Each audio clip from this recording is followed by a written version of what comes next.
Hello. I don't know about you, but when I break a piece of pottery, I try to stick it back together in such a way that it's hard to see the cracks. I want to try and make sure that no one can tell that it has been damaged.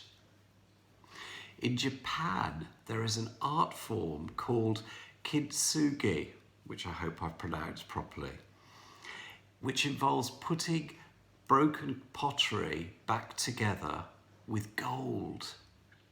The result is very striking, the cracks being very obvious and becoming the focus of the piece of art.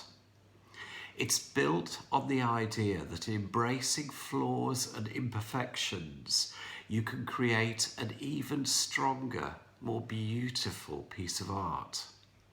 Have a look on Google and you'll see what it's like. This art form got me thinking. A couple of years ago now, I remember listening to a radio broadcast about Christianity and disability.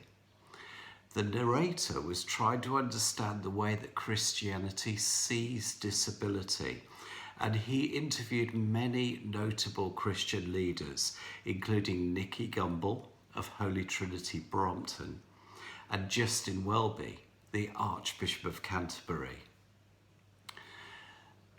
At the end of the broadcast, a church minister called Zoe Hemming, herself a wheelchair user who leads a Midland church, referred to the story of the time that the resurrected Christ met Thomas. The story is told in John chapter 20, verses 24 to 28.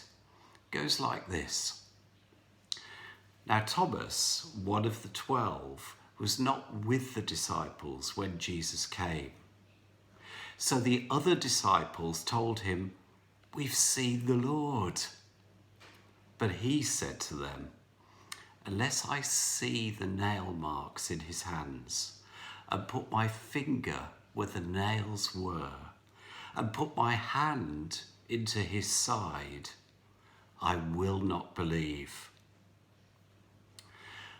A week later, his disciples were in the house again, and Thomas was with them.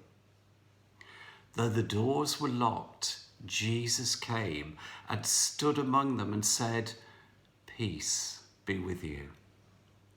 Then he said to Thomas, "Put your finger here.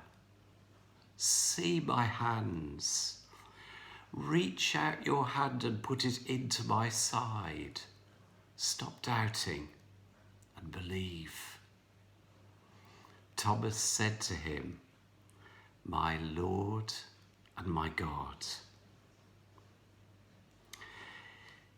In the radio broadcast I was listening to, the comment was made that the hands of the resurrected Christ had been disabled by the experience of crucifixion.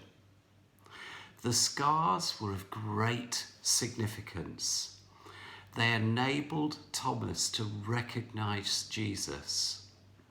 Zoe, the Midland minister that I mentioned, went on to say something that I found of great significance. She said that Jesus wore his scars because they told his story. This got me thinking. We all have scars, some physical, some emotional, and some involving our mental health. These scars are not something that we should be ashamed of. Like the Japanese art form that I mentioned earlier, there are times when we should be happy to reveal our scars to others. Our scars tell our story.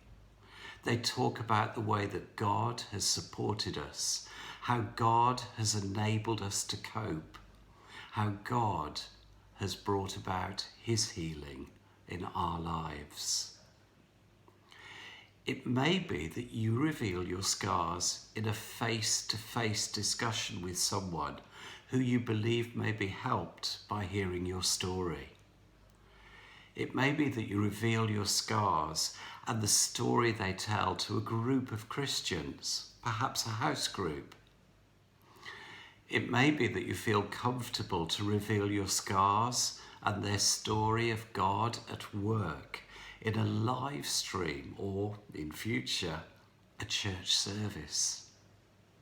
But remember, however you choose to reveal them, our scars tell our story. They tell of the ways that God can intervene in our lives. Ask him to show you when and how you might reveal the scars and their story to tell to others. And in doing this, may you and your listeners be blessed by all that you're able to share of God's intervention in your life.